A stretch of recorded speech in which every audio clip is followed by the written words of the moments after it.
Welcome to HortTube. My name is Jim Putnam. This is the Sunday garden question and answer video where I answer gardening questions every week on my channel. Let's see, last week I had a consultation giveaway as part of that video, and I will do that drawing at the end of the video. You'll see actually how I go about picking a random winner on a YouTube video at the end of this video. This past week I put up a video, a bulb planting video. I've got one more bulb planting video left before I left here to go out of town. I planted some species tulips. That video will be up here in the next couple days. I've got one more video from Adcock's Nursery going up. Dr. Durr's video I put up, the second video with him I put up this past week. I think it's a pretty good video if you haven't gone back and watched that. It's just about his energy that he puts into plant breeding, what he's thinking about, you know, as they're picking plants, that kind of thing. So I think it's a pretty interesting video. I've just got back into town. This big giant oak that's behind me finally released pretty much all its leaves. So the lawn is buried in leaves. Paths are buried in leaves. I don't do anything with the leaves if you followed my channel. So other than I just put them in the beds, I'll mulch over the top of them in the spring. But I do like to clear the paths out and the lawn. That is actually one question I had gotten from a couple weeks ago that I meant to put in last week's video, was about leaves on the lawn, if you need to get rid of those. If your lawn is just a weedy patch, you know, that your kids play on and that kind of thing, just mow the leaves, you know, right over the top of the lawn. That's what we did when I was a kid, unless you have, you know, super thick piles of leaves. If you just keep mowing your grass right through the fall, and just basically turn the leaves into just small bits, they're fine. If you have a nicer piece of turf, then you definitely want to be getting the leaves off. They will kill patches in your lawn, which will then be a place for weeds to germinate readily in the spring very quickly. It's not like you're not going to have weeds anyway, but you'll have lots more if you have little bald patches. You know, bare patches of dirt are definitely going to be spots where lots of weeds are going to germinate. So keep that in mind. I got to get the leaves off of here this morning, and then again, I clear the paths off. I think I'll do a video in the next day or two about with the drone up and just show you a few things that are still blooming out here. We're well into December, and I think overall things look pretty interesting. Let's see, let's get to a couple questions here before I do a little bit more maintenance out here. Let's see, I always get this question about planting on the north side of a house. Here in the south, the sun moves north of us in the summertime, and the north sides of our houses absolutely cook. And then in the wintertime, of course, there's not even 1 minute of sunlight, and those spots can be difficult. And then I'll get mixed kind of questions where people say I planted things for full sun, but in the winter they're in the shade. Might be some other reason that they're in the shade from a structure or whatever. I've always said to lean on native plants when you have super changeable conditions during the season. And so if you have a spot that really cooks in the summer and it's shady in the winter, maybe again lean on either really tough ornamental plants or native. Native plants probably even better in those situations. And I'm talking about spots where maybe it tends to be a little wetter some portion of the year than it is another time of year, or, you know, again, the sun or shade, whatever. If there's changeable conditions, lean on native plants. I think that's a good way to say it. For the most part, your full sun plants, if they're not growing in the wintertime, they're probably okay in some shade. As long as it's a bright place, they're probably fine being in the shade in the winter, to answer that question. A lot of people don't necessarily know, and I found this in all the time I was, selling plants, that people don't really know the sunshade conditions at their house. They're just not there enough. People work, they're busy, and then they realize, these spots can be different than they thought they were going to be. With that said, I just leave the stuff in the ground where it is through the winter and through that next summer. And as long as they're doing okay, just base it on that. You can move shrubs pretty readily, probably 18 months, after you've put them in the ground, still move them pretty easily. So, once something's been in the ground 5 or 6 or 8 years, it can be much harder to move. But I wouldn't panic on anything like that. Just see what it does. and then, you know, move it if you need to. Okay, I get a lot of question about soil improvement. Now we're a couple, at least two. There were so many comments below this video. I have not read them all, and I apologize for that. There's a lot of comments when I do the giveaway for this consultation. But I did see two on people wanting to learn more about soils in general. When I worked at a garden center for, I guess, 5 years as a teenager, and while I was in school. In North Raleigh, it was called Rake and Hoe Garden Center.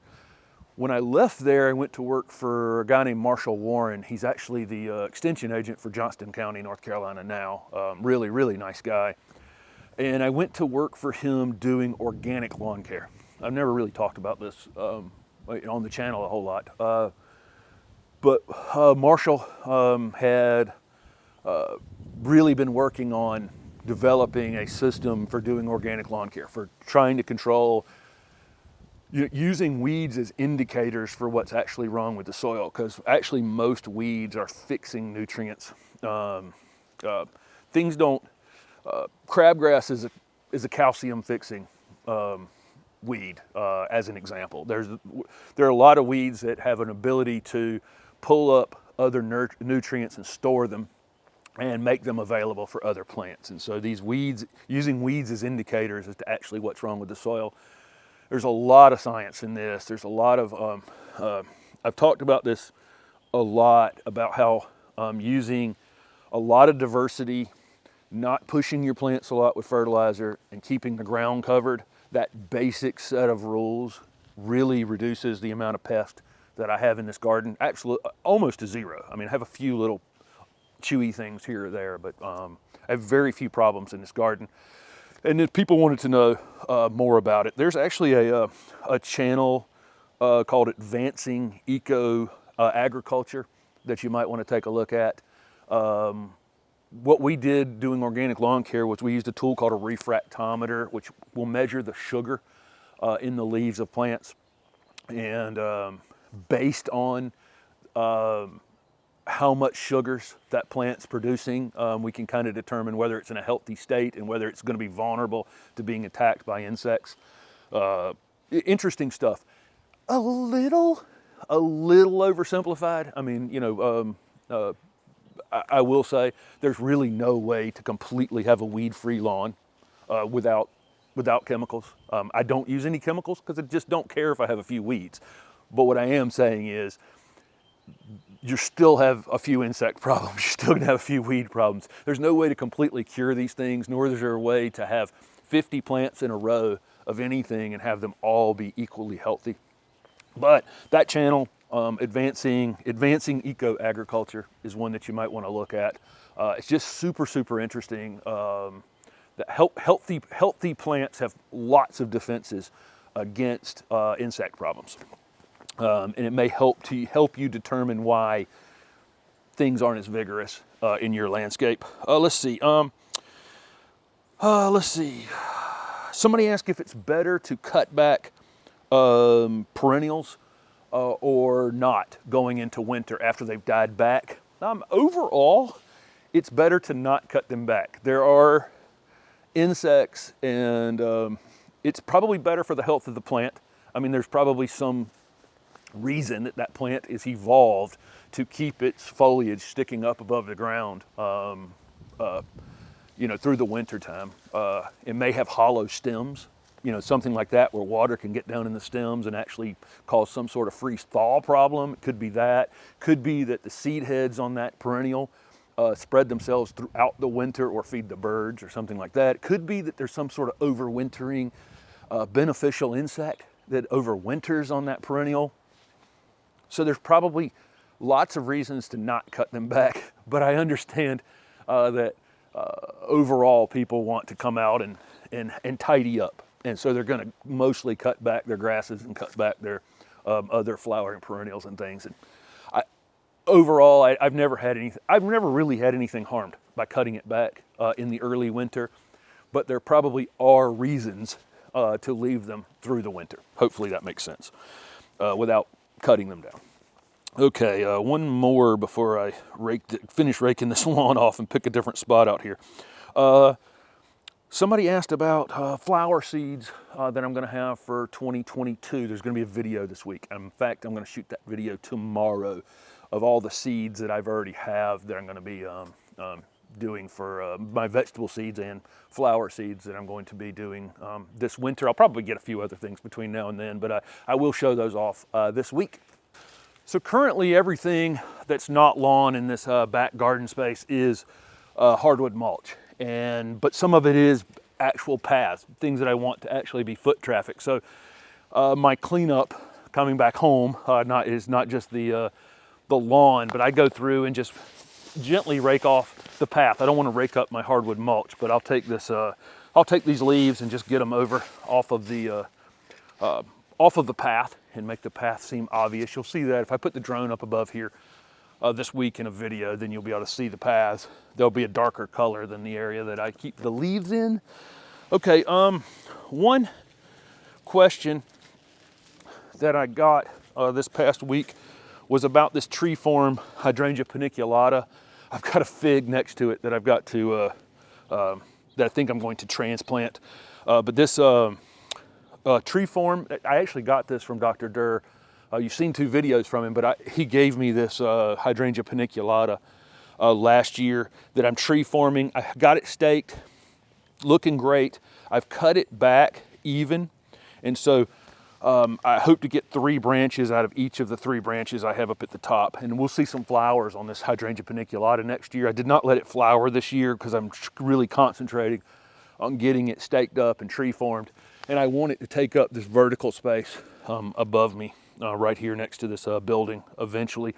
I've got a Camellia ruby, October Magic Ruby Camellia Sasanqua right here. It's actually full of leaves, but it is in full bloom. It'll end up getting about this high, and then I want this hydrangea to come up into here. So, and that should kind of complete this corner back here by having something tall to screen back here behind me, and this little evergreen piece below it. But anyway, hydrangea's looking good for those of you, for that person who asked that question. I got a question about the No Rules Gardening channel that I have with Bree Arthur.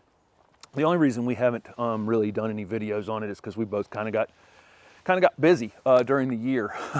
It sounded like a great idea last winter when we had a little bit more time to shoot some videos, and maybe we'll get back around to that this winter. But we did, I don't know, 7 or 8 videos there in rapid fire, and then both of us just got in different directions for a while, and it became really kind of hard. And then once you stop doing a pattern of something, I think everybody knows this, once you stop a pattern, it's hard to restart a pattern, but we'll come back around to it, and I apologize for people who, are watching it, and I haven't put anything up on that channel in a while.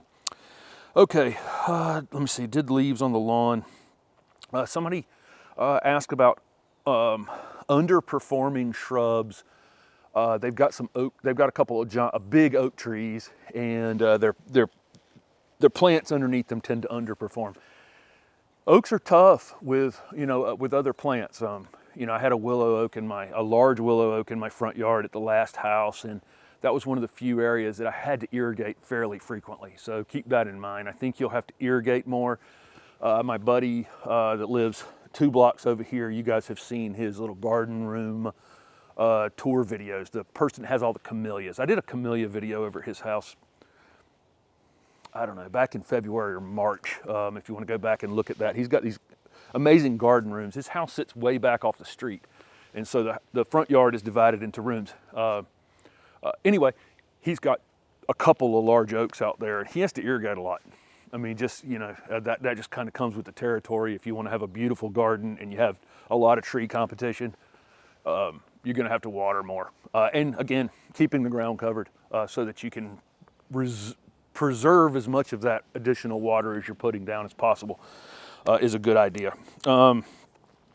Somebody asked, they had bought an older home and wanted to know if they should have period correct landscaping or modern landscaping.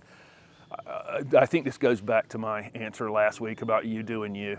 Whatever gets you excited is all that matters at the end of the day. If you have a formal house, you know, when I do consultation work and I'm presented with a formal house, you know, where sometimes the door is just centered in the middle and there's 2 windows over here and 2 windows over there, or whatever it is. I do tend to, toward the middle, put something that's the same on both sides, and then I very quickly get away from that as fast as possible. I don't want to have, you know, a mirror in the front yard. But sometimes the house presents itself in such a way that I feel like right at the front porch, you know, maybe left and right of the front porch, it needs to be formal, and then, you know, quickly I go to, Jim goes wild or whatever. So, but again, you do you. That is, at the end of the day, I think that makes the most sense to me.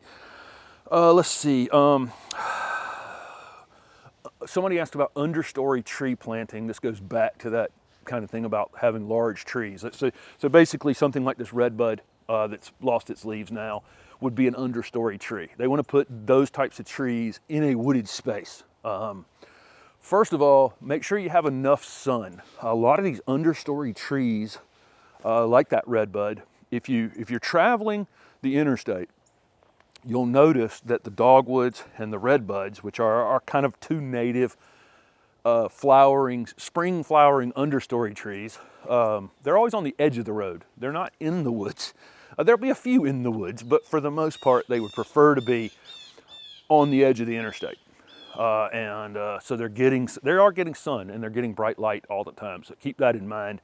If it's really, really shady, you know, these trees may not perform as well as you would like for them to. But if you're getting good bright light in there, the only thing again is it doesn't matter whether it's a tree or a shrub or anything.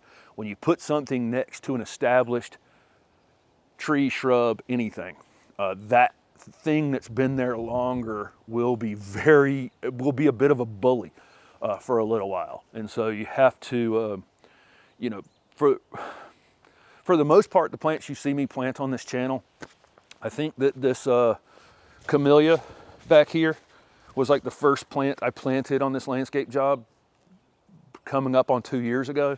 I think there's a video for it. I think it's probably the first video on this channel, you know, when this building was not even painted yet. This shrub went in. I've never watered it. I mean, it's gotten some water because I'll overhead irrigate the vegetable garden maybe, but I don't think I've ever gone over here and actually physically watered this plant. So we get regular rainfall in my area, so but there's no giant tree around it. And so, but if there had this oak that's over here, if I'd have put that Camellia over there, all this stuff on this back line, which you can't see right this minute, but everything that's up against this ratty old fence back here, it's been irrigated a lot of times because that tree is super greedy. And so those things, they're finally starting to come into their own. I can finally see that they're up for the competition, but it may take you a year and a half or more of watering, of paying attention mainly, if you're planting around things that are already well established. So as opposed to planting over here where there was nothing around it. So keep that in mind.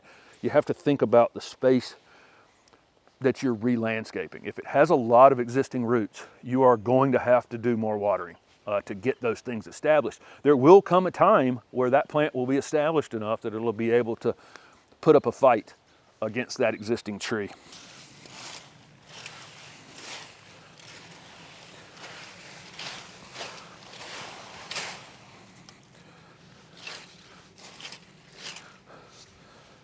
Okay. The last piece of maintenance I need to do getting back home is to get these leaves out of my pansies and garlic and other things, my other annuals that I have here, and just get those cleaned up. And I'll, again, just throw the leaves back into the beds around the shrubs, and they'll break down and get mulched over later. Last question before I show the how I'll go about picking the winners for the giveaways. Is about Camellia Tscale.